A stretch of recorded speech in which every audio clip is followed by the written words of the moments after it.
There are small little metal discs that are going to be directly touching your scalp.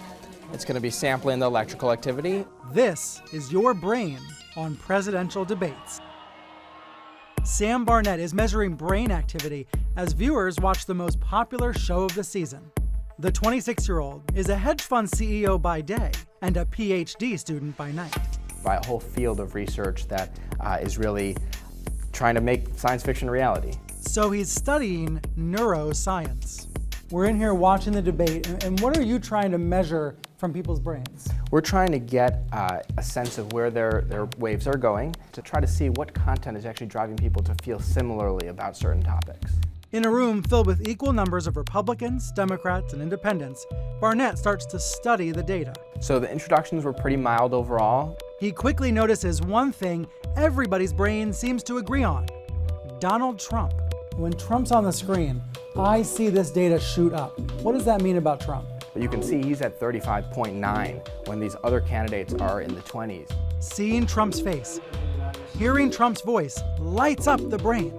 The fact that you can make everyone feel, at least on a neural kind of fundamental basis, the same way is very interesting, because they might subjectively or consciously disagree with it, but something in their brain is ticking the same way when that's happening. Maybe it's his unique television skills, perfected during a decade on The Apprentice. So what you're showing here is that whether you're a Democrat or a Republican watching the debate, when Trump's on the screen, suddenly your eyes are wide open, you're paying more attention. Yes, so everyone in the room is sharing some kind of neural bond.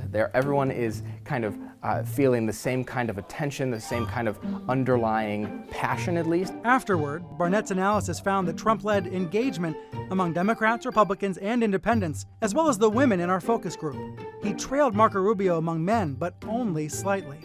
And while Trump might not want to be compared to a four-legged animal, Barnett says there's no denying his appeal. Are there other things you would compare this sort of heightened engagement to? Dogs have been known for a long time in advertising as, this very popular kind of figure to include, and people of all different walks of life like seeing a dog in a commercial. It's cute and engaging and interesting, and maybe people are feeling similarly about Donald Trump. Trump was more engaging talking about immigration than about, say, education. This is one of the questions that Trump didn't perform as strong on. We see this being a much stronger answer for John Kasich. But Trump was best overall at getting this focus group to really focus on his words.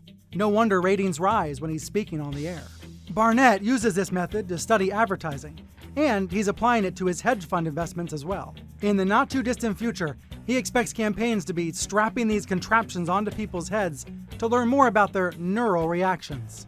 I would imagine that people would learn from this, and this would continue to shape more effective messaging in the future.